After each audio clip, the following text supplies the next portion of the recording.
And I'm a big sherry finish guy for sure. This is Sherry butts drive him nuts. Yeah, they do.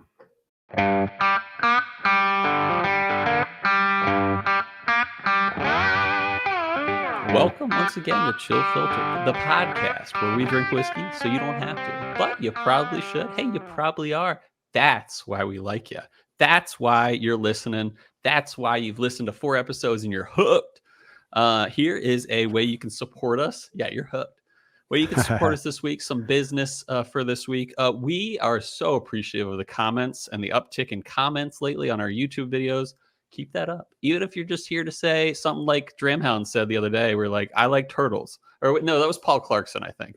We love that Paul Clarkson. Maybe it was either one of them, but that's the way you can support us. Just comment and, of course, like, subscribe, all that stuff. Really helps us out. We're moving up slowly, super slowly, but we'll get there. We'll get there. So we appreciate all you guys who already do that. Bryan, what are you entry buzzing on and how you been? I am entry buzzing on the Castle's Curse 14-year Highland, I believe. This was Sam's choice of Christmas bottle last year. I wanted to get her a Christmas whiskey, and I told her to pick one, and she was like, "Dang, look at that horse and castle on that one! That's Orphan so awesome." Barrel, baby. So we were like doing it. What's the proof? Like 80? The proof is actually 94.8. Oh, it's high for Orphan Barrel. Yeah, pretty reasonable. Though it is only 14 years. But yeah, good. A lot of honey on this, and actually a surprising amount of spice for me too. Nice. So plenty of spice, good amount of honey. I think it's pretty good. No peat at all, though. No peat. Ooh, I like it. What about you? What are you drinking? I am also drinking a Scotch of the Highland region, Speyside specifically. This is actually an independent bottler, Mossburn. I've talked about this many times on the podcast. I only have this much left. But this was bought for me by my in-laws, or at least my father-in-law. He bought it in somewhere in the UK. I forget where. But it is a Altmore 12-year cast strength single barrel. And It is darn good. And it's like if you took like the flavors of Highland Scotch and you made it a juice and not a whiskey. You just made it juice. And then you put it at high proof. Like putting it that way makes it sound different. It's like juice, but it's so sweet, so flavorful. But it's got like, what is the proof on this, John? It's 63.7%. So yeah, 127.4. It's good. So I've been munching on that. Munching. Yeah. Munching. You asked how I'm doing, though. I'm doing well. Mm-hmm. Baby stuff's going well. Mm-hmm. It's going well. Any fun updates? Fun updates. Still grunting a lot. Number one, always with the grunts. And yeah, plenty of farts. So that's good. Nice. Plenty. Does she smile when she farts? No, well, so I think once or twice we've seen her mouth make a smile. Yeah, like, obviously she's not like smiling. Yeah, but still, but like it's the best. Oh, okay. Here's the fun update. Sam got the biggest pout ever the other day, and like we've never seen or her just like whole thing. Just like the lower lip down. She got a big one of those, and and we'd never even seen her pout before. And then just like boom, she busts out this mega pout, and Sam was like, "I was at work. You can't say no to a pout like that." Yeah, I know. And Sam was like, "You killed me with that pout," but she was like, "You give that pout to Daddy, he'll give you anything you want." yeah, dude, it is. Like, it just breaks your heart seeing a pout like that. You're like, oh my goodness, whatever you need, I'll give it to you right now. I know, 100%. Yeah. And luckily it kind of ends by the time they're a toddler. But sometimes even Beck will be like just so sad. Usually it's because she's hurt. But it's just like, I'll give you whatever you want. Love it. Yeah. At least I had an awesome night's sleep last night. Nice. We expected her to wake up and need a bottle at like 1 and then at like 5. Or actually, no, it wasn't even 1. It was like 12 or something is when we expected. And then she ended up sleeping till 1:30. And then she only ate like 3 ounces, and then she slept until like I woke up for work in the morning. So Sam handled the like 12:30, 1 o'clock one this morning. So I basically went to bed at 10:30 and I woke up at like 6, like standard like night's sleep for me. And then I went ahead and gave her food at 6, even though she wasn't really asking for it that much, but I was ready to get up and around. So how's been the transition to work? Transition to work has been a little rougher than I expected. Do tell. There is a project is coming to a head right now for me, and there are people cranking out a lot of work on it right now, where I've been gone for a month. So some stuff is piled up for me now, but it's more of just a hitting the ground, running really fast kind of thing for me. Yeah. Because there were some people to help while I was gone and everything. But here I was coming back expecting to be like, yeah, things are pretty like I left on I had all my books closed. I had everything kind of squared away. But there's just like special little things that keep popping up, as a program's coming to a close. There's all these little things that get found that like, oh no, we got to figure that out, or oh, logistically we thought this was going to work this way, but now it's working that way instead. And there's a lot of things that I'm having to field just very quickly because we're trying to close this out as soon as possible, and just faster than I anticipated. But so far so good. I've just had some action-packed days for the last couple of days. For sure. No, that's cool. Yeah, it's always hard when you take like 3 or 4 weeks off and come back and you're like, I don't know. I had one time and it was just like I had a week off. This was when I worked in IT, and I didn't have a great boss, and I'll admit that any day. He was like, he'd be the type of boss that like would ask you to do something at the beginning of a team meeting. He'd be like, "Oh, Cole, I need you to take care of that." And then by the end of the team meeting, he'll be like, "Did you take care of that thing I asked you to do?" You're like, "We've been in a meeting this whole time. I don't even have my computer in front of me." Wow. But that he did have one redeeming quality to him as a boss. He was sensitive to emotions more than most. And one time I came back and I was overwhelmed with a project. And he sent me an email. It was kind of one of those same emails like, "Hey, did you take care of that one thing?" And he was a micromanager. So you kind of get the gist after what I've said a few times of, "Hey, did you get to that one thing?" And, right. Yeah, I know. And so I was like, I basically was like on edge, like almost like exam on edge. And I said, "You know what, Dan? I can't handle this right now."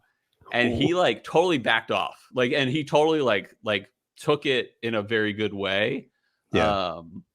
And like took it as like, oh, this is not a cry for help, but this is like, he's overwhelmed. And and that was one of those most like redeeming qualities about that boss I had, was that he would just like connect emotionally in that kind of way. Even though he was kind of a poor manager, he was a emotional understanding guy. And so he was like, "Oh, my bad, like we could back it up," and all these things. And so nice, funny story. Nice. Yeah. But that was right after getting back from a vacation. I was like, good. Oh yeah. And then you're hitting the ground running. Yeah. Something I keep forgetting to say, I am a couple weeks into a little project, a little test right now. You might remember a couple weeks ago, I mentioned a whiskey gift, a custom barrel that Sam got me, and that the purpose is not just for decor; it's to put whiskey in and give it a secondary oak finish. If you're nasty, I don't know why I said that. So anyway, I've got this barrel back here, and I got a little mat for it just to make sure if it leaks, it doesn't like stain the countertop or anything. Filled it up with water for like several Moistened weeks it up so that it would swell and everything, and make sure it's all sealed and everything. Dump the water out. And then I remember a guy a long time ago who makes barrels like this telling me the first whiskey that you put in it, so like I put water in it first, so I guess that first liquid that I put in there is going to extract like a ton of oak like really fast because it's brand new. So I let the water take the brunt of that, And then I knew even for the second time, for the second fill, it was still gonna like impart a lot of oak really fast.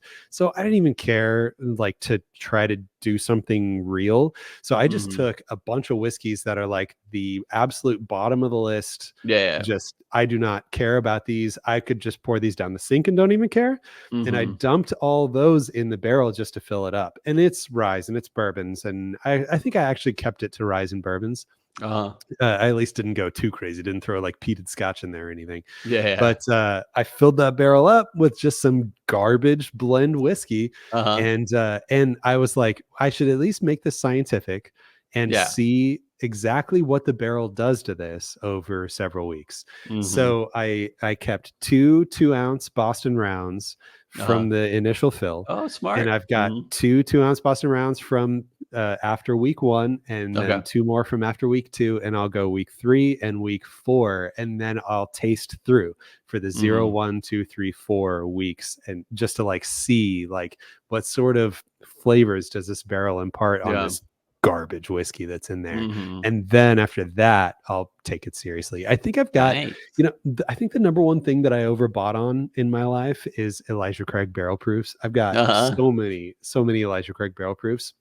Yeah. And I think I'm just going to take like, B522, C5, C922, like all the bottles that have like leftover remnants that I just haven't finished. I'm going to dump all those Elijah Craig barrel proofs in there. And that'll be my first serious go for trying to do something fun with that. But I've been meaning to talk about that. I have you ever done anything like that before? Any sort of weird, like, but literally this week I was looking into stills because there was a recent, you probably saw this, there was a recent potential upset in the, basically the government allowing people to distill their own stuff. That might get overturned in that it's legal, because it's technically illegal to distill your own beverage spirit. But I'm like, I've always wanted to do it, and if I buy a still, I could just start doing it soon. And so it's apparently like there was like a lot of hype recently about like, hey, if you make that, if that becomes legal, like I'm on top of it. I'm just gonna start messing around and just doing some distillate. And I've read books about it already. Like I've looked into how to prevent methanol issues or other issues like that, getting the hearts and stuff like that. And so I won't kill myself. But if it's legal, I'm doing it. So that's kind of what I've been thinking about. But my thing is like, I might mess around with a small barrel, but if I'm going in, I'm probably going to do my best to get a 53 galloner and just get as much distillate as possible and just figure it out over the years. Yeah. Man, that'd be awesome. That'd be here on this walk break coming up. I might walk over and find a news article about that, and that'll be Whiskey World News. Yeah, it might be. I want to know the specifics around that. That's cool. No, yeah, 100%. And so here's a quick question. This isn't a what whiskey would you choose question, but what would be your mash bill on your first batch of your own whiskey? And maybe we should put that as our what whiskey would you choose this week. Yeah, right. Hold off. We're going for a walk, everyone. We'll be right back.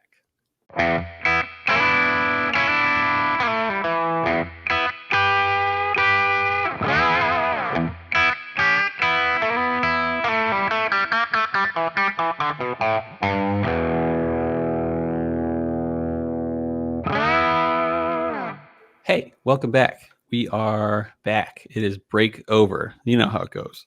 Some quick notes to get to. I have 2. Thanks for a great drink along last week. Looking forward to the August one very soon. Secondly, I did want to give a big shout out to the folks at Sazerac for sending us samples of what we're drinking today. You'll see the value of these samples by the end. That's right. By the end of the history segment, and you'll see why we're super grateful for Sazerac. Nonetheless, we'll be as objective as possible in reviewing these 2 scotches. So yeah, we didn't mention what we're drinking today, but we are drinking the Last Drop, releases 34 and 36. That's a Auchentoshan 40yr and a Tomintoul 55yr. This is definitely our first feature of the Last Drop on the podcast. I've been dying to try something from the brand. And like I mentioned a moment ago, Sazerac was gracious enough to send us some 30 ml samples that we split. So we each only have half an ounce, which is 15 mils. So let's get into the history of the Last Drop. What's that? Drop of the last. We have a drop of the last drop. Drops. Yeah. Apparently, some media samples for prior releases were like 10 mils. That's crazy. Even smaller than what we each have here. Yeah, exactly. And they reached out and they originally thought they only had 10 mils to send. And I was like, honestly, like we can't sip 5 mils per person. And they're like, oh, good news. We have total 30 mils. So it's funny. Before I get into it, Saz did also send a 22-year rum. That was a blend of rums.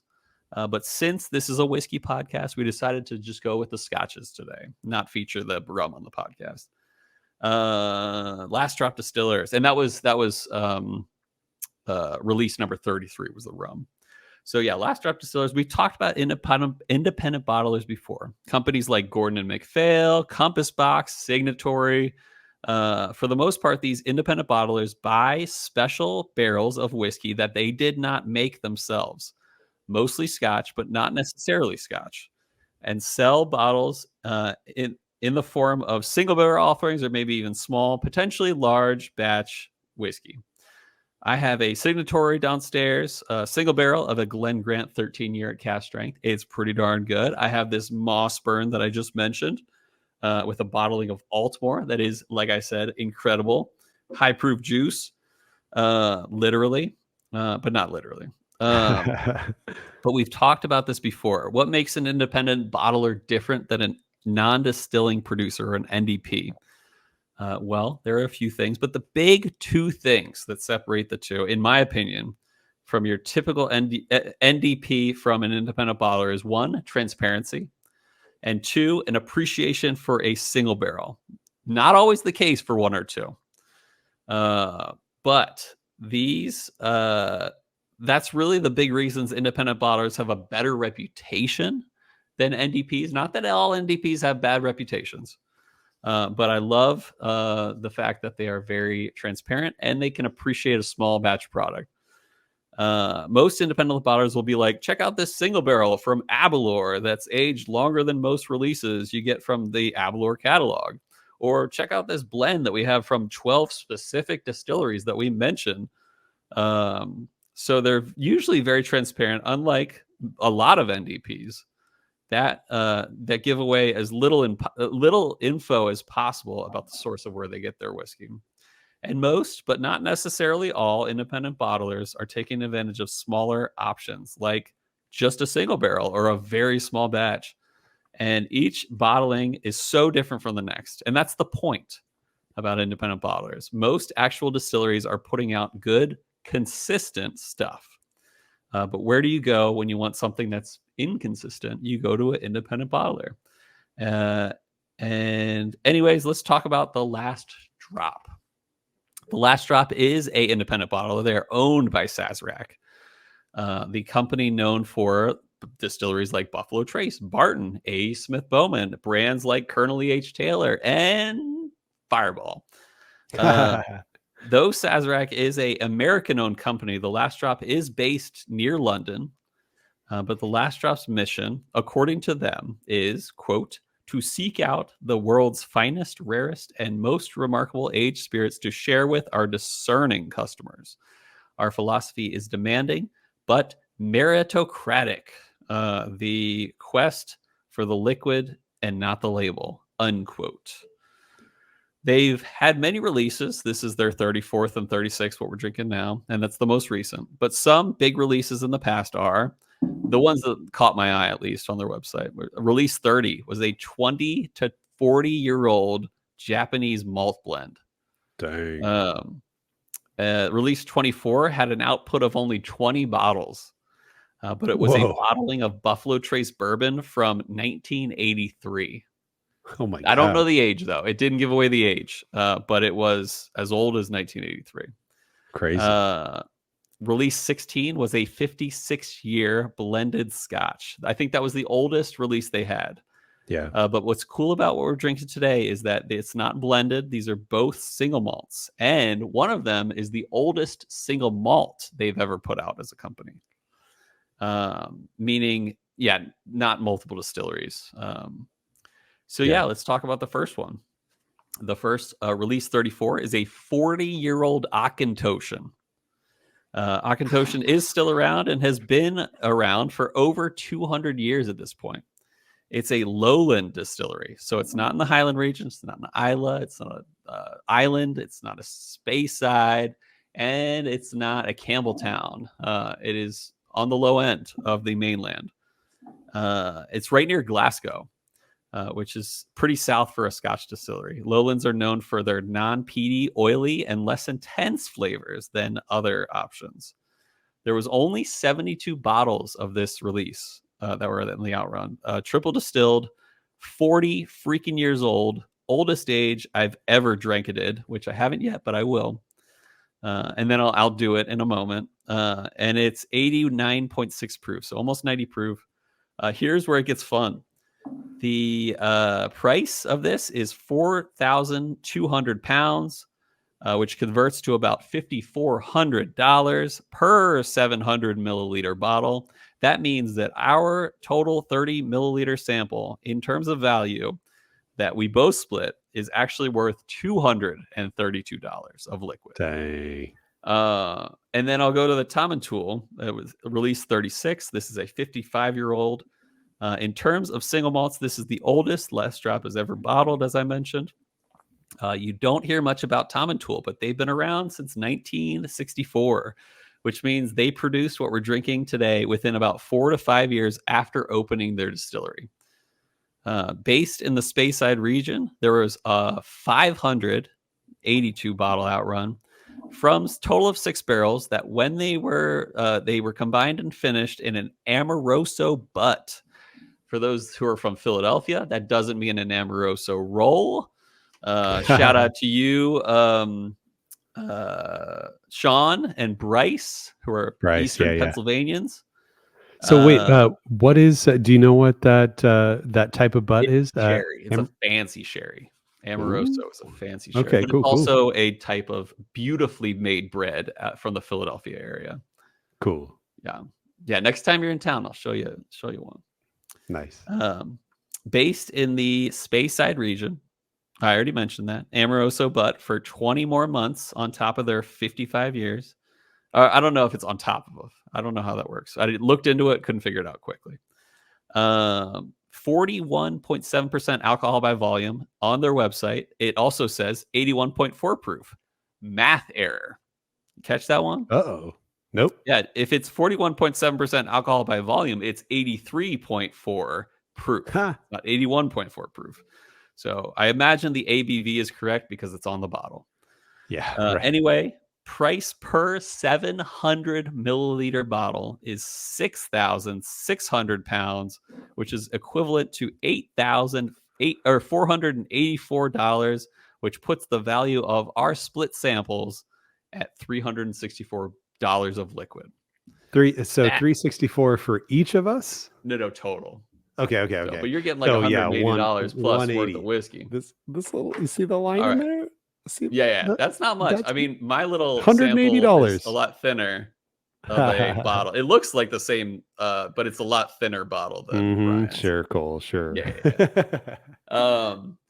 But let's do the Auchentoshan first. Nice. Yeah, sounds good. Ooh, oldest whiskey you've ever had, like age-wise. Yeah, by far. Yeah. Great nose off of the bottle. So we don't have the amount to do a ice or water pour, so we're only doing neat here. Yeah, it's almost a relief because man, dropping a cube in this bad boy that'd be rough. Yeah, if we had 2 ounces, I would do it. But yeah, no. Yeah. Got to do it for science. Got to do it. Yeah. I have new glasses. These are the Glencairn Copita glasses, which are the type that Richard Patterson would be drinking. Hey, nice. Is this a birthday gift? This was from Heather. Yeah. Nice. Very good. Shout out to Heather. Look at the legs on this. Heather gets a 40-year Auchentoshan ding. Yeah. You see the legs on this, John? Yeah, it's clingy. It's very clingy. I don't know what that means, but it's cool. It's pretty. Nose is oaky, but also really pleasant, floral, almost caramely. Not in a Yeah. bourbony way, but like in like a caramelized sugar way. It is very rich in that. Yeah. It smells very candy. It smells like a caramel candy. It does.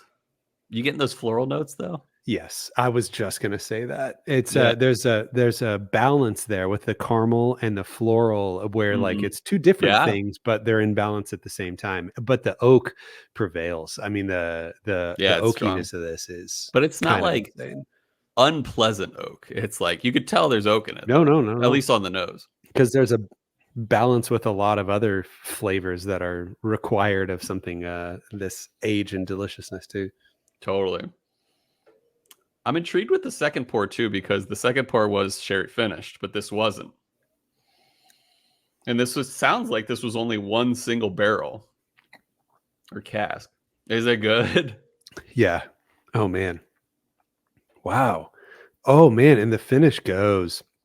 Wait for the finish. Don't even say anything. It Holy crap.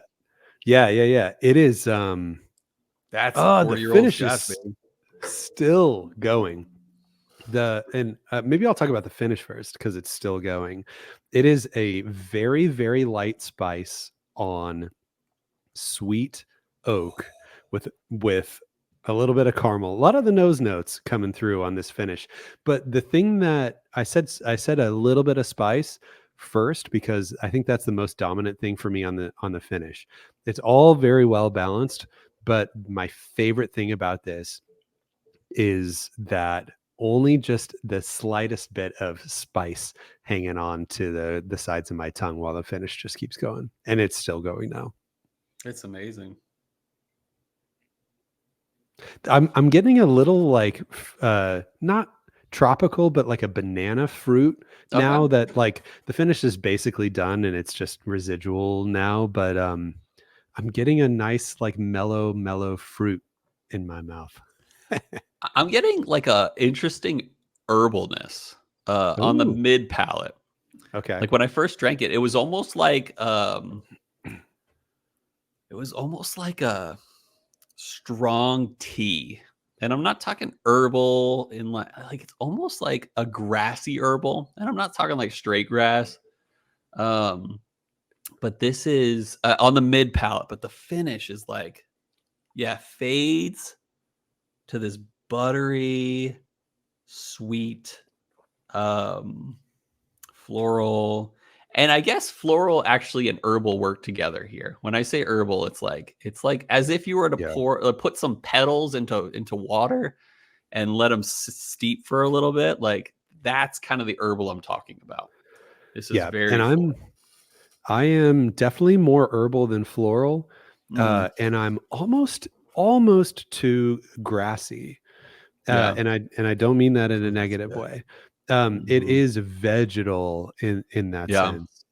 But Yeah. again, Talk about it. still I'm gonna harp on the balance because Yeah. no one note here is super defining.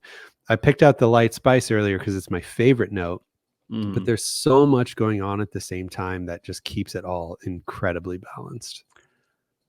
How much would you pay for this? For a 750? Actually, I mean, quite a lot. I say a lot. Mhm. That's a relative term. How much would I I would pay for say this? like 180, 200 for this personally.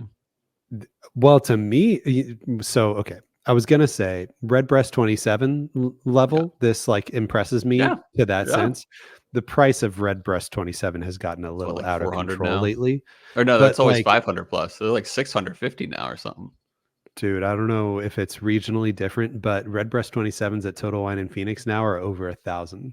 It's Holy cow. 1050 in Phoenix now. Yeah. Wow. I think I saw it So most recently in Virginia at 650. Yeah, so that's crazy. yeah, but it used to be like 500-ish, and, Yeah. like, if I wanted a celebration bottle, yeah, Oh, this would be it.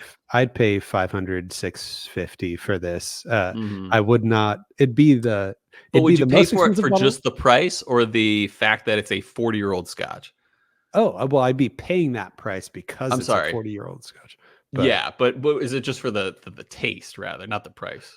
oh, Or is it also a little bit, this is a 40-year-old Scotch? yeah, it is, it Which would be I don't the hate on.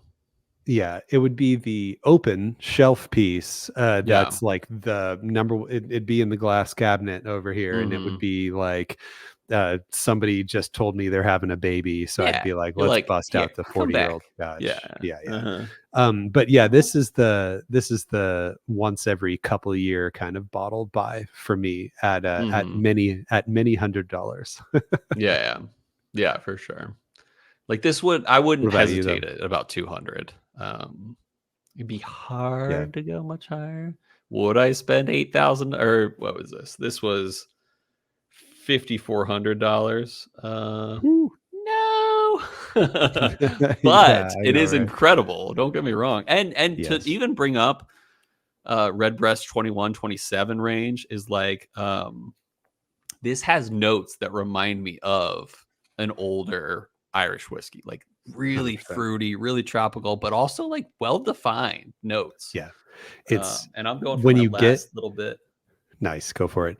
When you get those fruit notes that have all of the harsh edges stripped away, sanded down. When you get the fruit notes where you're not just pineapple, you're overripe pineapple, or you're the kind of pineapple that is just like a very, very mellow and oaky. That's totally what this is. And I'll stick with my Redbreast 27 sentimentality. This is absolutely premier bottle level. No, totally. And it's worth, the age statement. You wonder, does Scotch get better when it breaks 30 years? And it's like, this one proved itself, of course, they picked this barrel for a reason. And, you remember when you were over at my place and we drank Joel Bradbury's home aged stuff? I forgot about that, but of course, it was so good. Shout out to Joel Bradbury, who potentially gave us the best single malt I've ever had in my life. I know. And it was like something that a distillery sent him like a bunch of juice and he put it in a barrel, or maybe he already had the barrel and he's aging it under his house or something like that. And he just poured a little bit out for us. And I was like, this is insane how good this is. It was like pineapple and just the richest, but also like the sweetest and lightest thing at the same time. It was amazing. Yeah. Crazy. Let's scoot over to our 55-year-old Tomintoul. Sounds good. This is it. That's all we got. Dang, that's my first time seeing the color on it when you held it up there. Yeah. Oh my gosh. Yeah.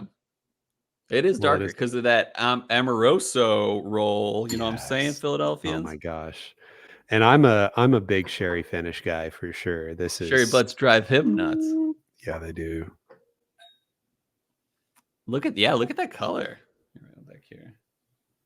Wait, I'm going the wrong way. Yeah, the other one, the Auchentoshan wasn't nearly this dark. Yo, you smell that? Not yet. I'm Sagamore rye swirling over here. Nice. See my Glen from Sagamore. 55 years old. So there's a dustiness I'm trying to see through right now. But that was the first thing that hit my nose was just like kind of dry, dusty. This is, I mean, it's great. It's really developed stuff on this note, though. Like I do get dusty a little bit, but not in like a cloudy way or like not in a flat sweetness way that you can get from like a dusty bourbon. Like this is, I have an oddly specific note for you. I'm ready. Welcome to the oddly specific note portion of today's video. So not fruit roll-ups. Okay. You know those natural fruit? Yes, I thought you were gonna say that. Yeah, like the fruit roll-ups that are like natural. Yep. Like a strawberry, like no sugar added, healthy for you version of a fruit roll-up is 100% what I get on this. Because I'm seeing through the dusty really well now. Maybe it was just because I had just poured it, but strawberry is a good note too. Much. But like dried strawberry. Yeah, for sure. Dried strawberry with a little bit of brown sugary, like something to give that strawberry fruit some depth. And it's from wood sugars, but it really keeps it grounded while having a nice like stewed fruity thing going on at the same time. So big eyes from Cole over here. The palate is almost non-existent up a front for me. Okay, good to know. But then the finish makes up for everything. Awesome. Like it is. Raisins aren't the note. Raisins are not the note. It's as if you took raisins and then distilled them. But it's not too raisiny. Like it's weird. It's like tiny raisins. Like it's so weird. It's not raisins, but it's like raisins. You're totally right. Yeah, I mean, like dried cherry. I don't know when the last time cherries, I had dried cherries. That's it. like okay, the sweet dried cherries you can get at Costco or something like that. Yeah, because it's got a little bit of that fruit bitterness in it. Kind of like how cherries aren't necessarily like natural pitted or not pitted cherries are totally. Like they have a little bit of bitterness to them. Yeah. And this has that little bit of bitterness. Yeah. But you're like, totally right though, that right on the landing is there's like almost nothing going on. But you're like confident. You're like, okay, wait, like let me just look a little bit harder here before it starts to finally everything just roll in. Yeah. Mm-hmm. But there is another strange thing going on here where like it is tannic, but not bitter. Like normally a tannic would dry my mouth out and be a little bit bitter, but like I can taste those tannins, but it's almost just like a thin dried tannic thing going on here that I don't have very good words for right now. But the fruit from the not cherry, whatever it was you said, Amoroso comes through. Sherry. Amoroso, that comes through big time for sure. In the by the way of some bitter dry cherries. But like to me, that bitterness is worth it. Like it's almost like it perfectly melds with the dried fruit, dried cherries especially. Yeah. At this point, you could tell it's well developed. Yeah. At this point, whether it's grass on the other one or it's something bitter on this one, none of these notes are meant in a negative way at all. These are all like, this is incredible. Yeah, specific things to pick out of this. Still a little dusty on the nose, but I like it. Do you prefer the Auchentoshan so far or the Tomintoul? I think the fact that the landing is so nothing on this one, the fact that it takes so long for this one to develop on the taste, that the Auchentoshan was more fun for me. Totally. I think I liked it better overall. But this one, I'm trying to think when the last time was that I had this unique of a sip. I'm totally coming up short. I got nothing. I'm with you. I think the Auchentoshan was more fun, and therefore a little bit better. There's nothing wrong with what I'm drinking right now, the Tomintoul. This is really good, but yeah, I mean it's just like one of those. What do they call them? Like they call them like sour dried cherries or something like that. It's got a little bit of sour. It's got sweet, but it's also like flat sweet for like a dried fruit, like a dried cherry. Yeah.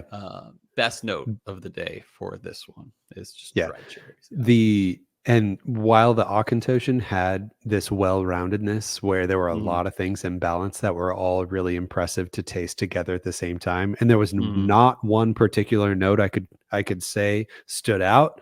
It's the opposite here with the Tomintoul, where like Tomintoul is all about this finish. The Tomintoul is all about the strawberry cherry bitter thing that it's got going on. There's not many other complexities here that I'm able to say like that are all in balance with this. It's kind of just all about the fruit on this. Really good stuff. And I'm done. That's it. Oldest aged whiskeys I've ever had at once. If you combine the two, you get older than Bryan and me combined. By far. It's much older than both of us combined. 95. Well, let's see. If we add us two, we're over 70. Yeah. So 25 years older-ish than both of us combined. Is both of these combined. All right. Let's do a rating. Oh, yeah. I mean, like, what are we going to say? You know, these are both A+. Yeah, I agree. I think. Yeah. I'm just going to throw out some numbers, though, because I do agree these are both A+. I think the Auchentoshan was a 9.4. And I'm going to say the Tomintoul was a 9.3. I'm cool with that. Cool with those numbers. So yeah, actually, you know, I'll say the Auchentoshan was definitely A+, but I'll say the Tomintoul was an A. Like I will remove the plus from it because it lacked a lot of complexities. There were obviously no negative things I could say about it.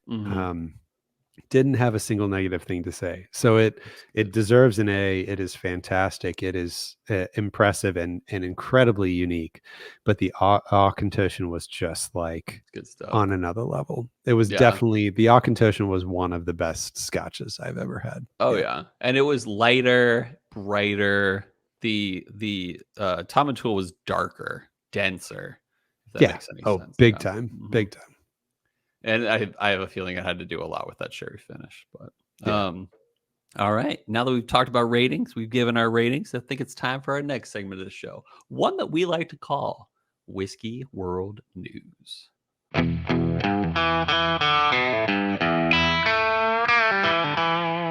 All right, welcome back, everybody. This is Whiskey World News, and as you heard earlier in this episode, we have a very special article for you from Cole. Cole was the one who brought this up earlier. Inspired by Cole and Cole's desire to distill at home, because apparently, according to Reuters, written by one Nate Raymond, the U.S. ban on at-home distilling is unconstitutional, rules a Texas judge. So on July 11, I think this article was written on July 11, maybe, but a federal judge in Texas has ruled that a 156-year-old ban on at-home distilling is unconstitutional, siding with a group of advocates for legalizing the ability of people to produce spirits like whiskey and bourbon for their personal consumption.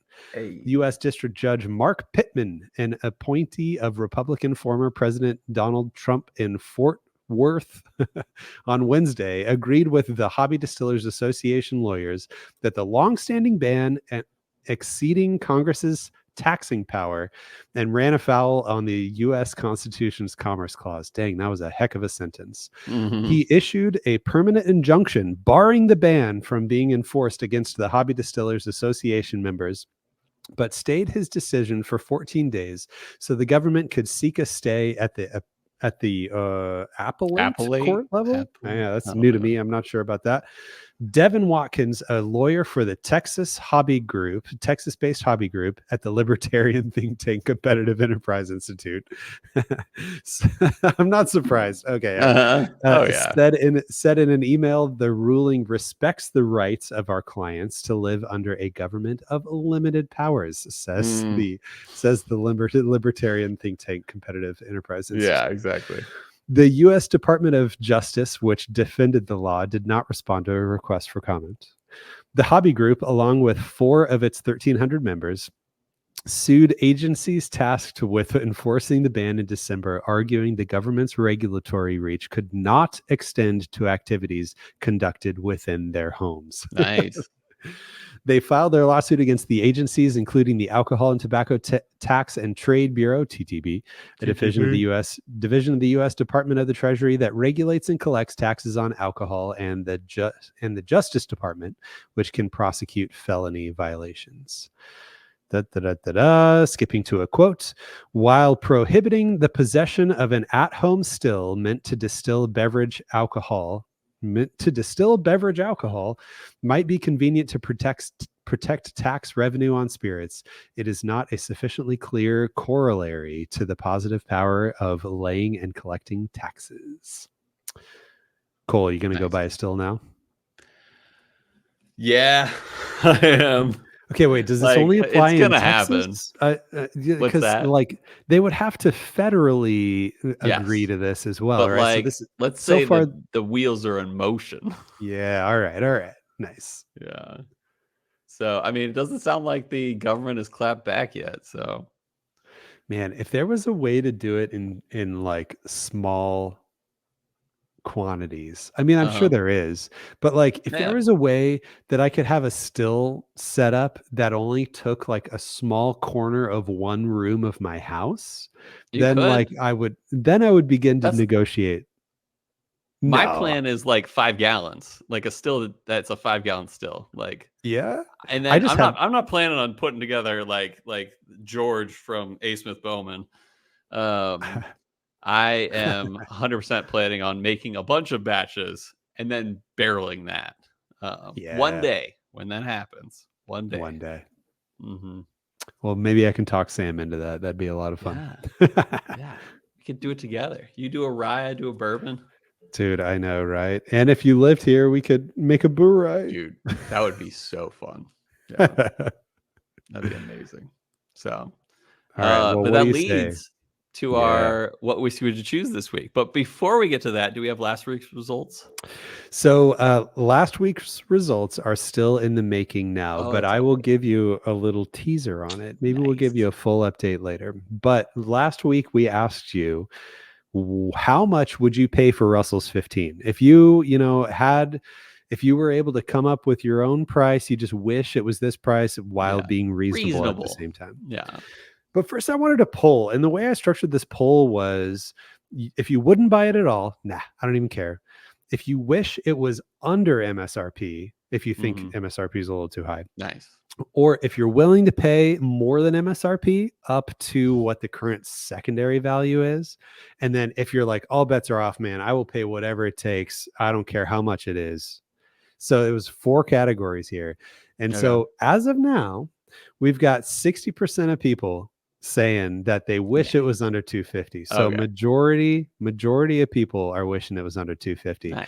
And we've got a little for the I pay MSRP a little more, and then we've Hmm. got a little for I'm just not even interested at all. So it's kind of shaken out to people Nice. generally thinking that this MSRP was a little overpriced. So I expected higher, to be honest, because Yeah. I know that Wild Turkey's purchased or is owned by Campari, and like you never know. Like and like with the single rick house went for what?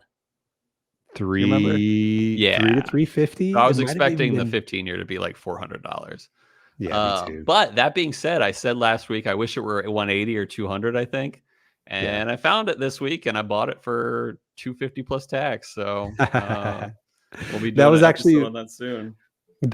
what made me restructure the vote on Nice. here. Because Hmm. you had said like 180 and I had Yeah. said like And I 200, saw and it. I was just gonna have people vote like right around there. But then I was like, well, I can't really say that for Cole anymore. Hmm.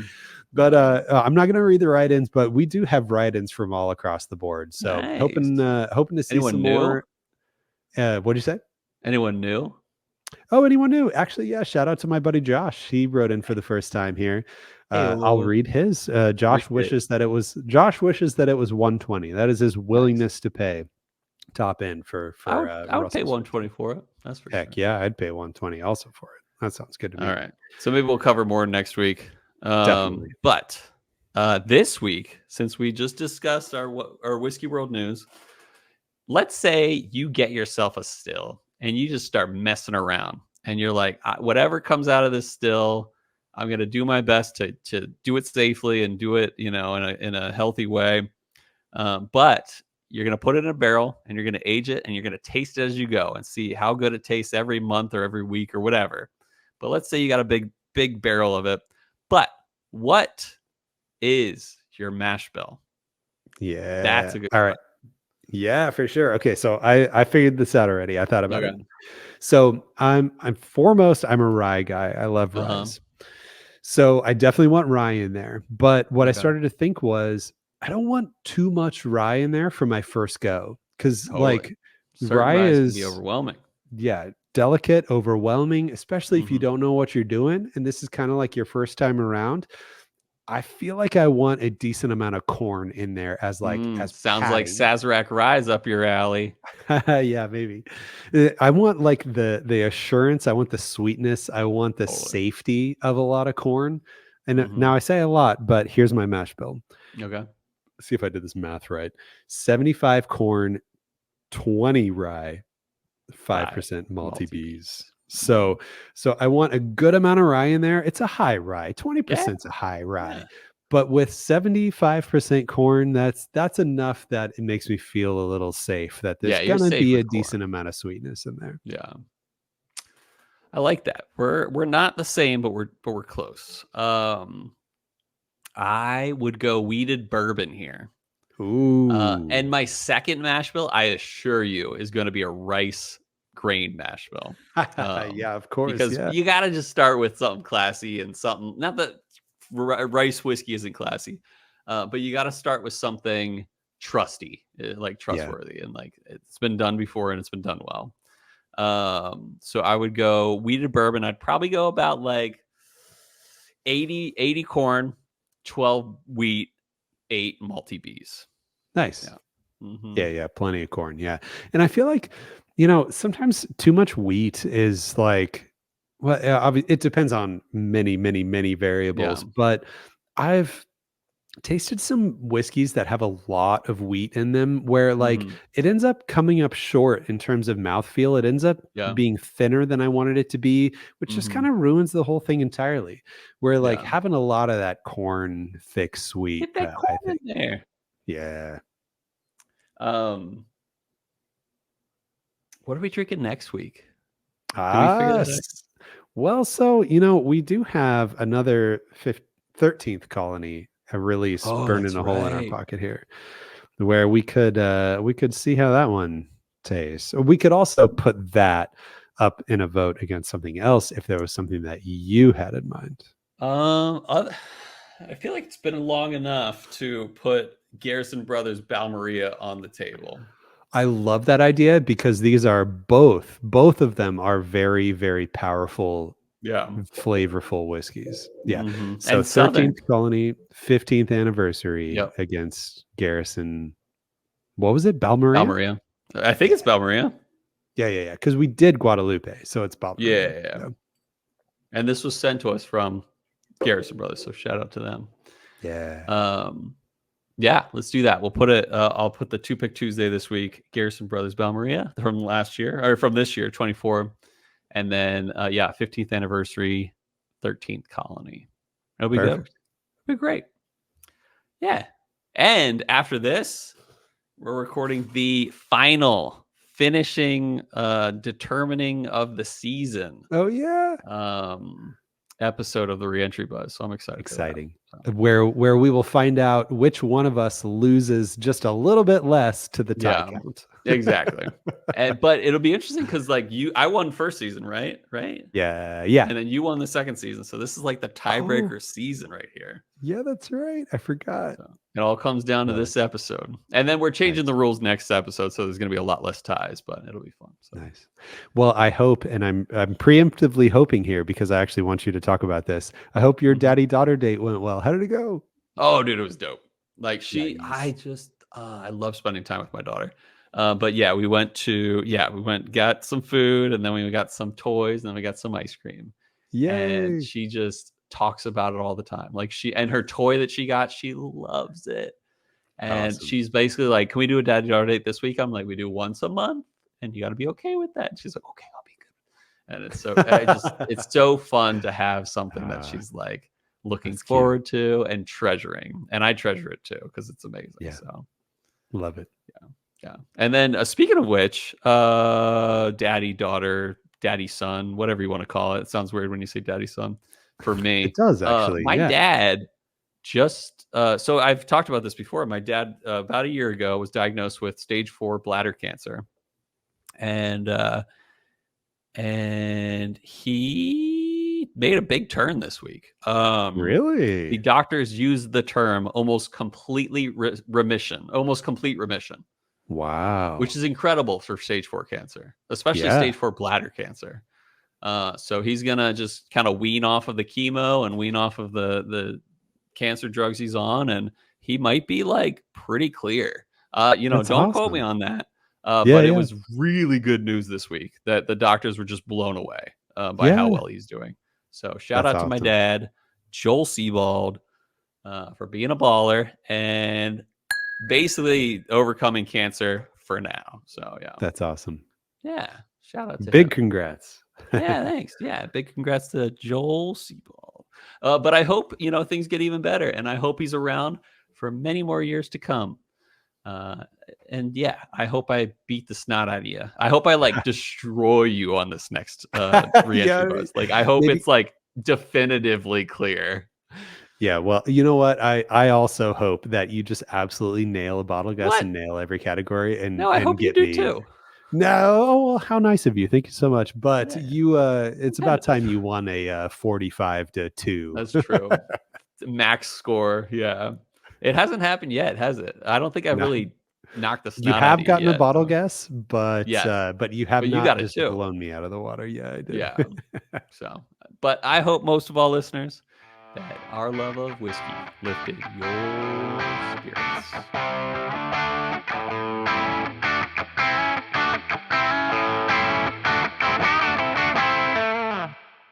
High proof juice, literally, but not literally.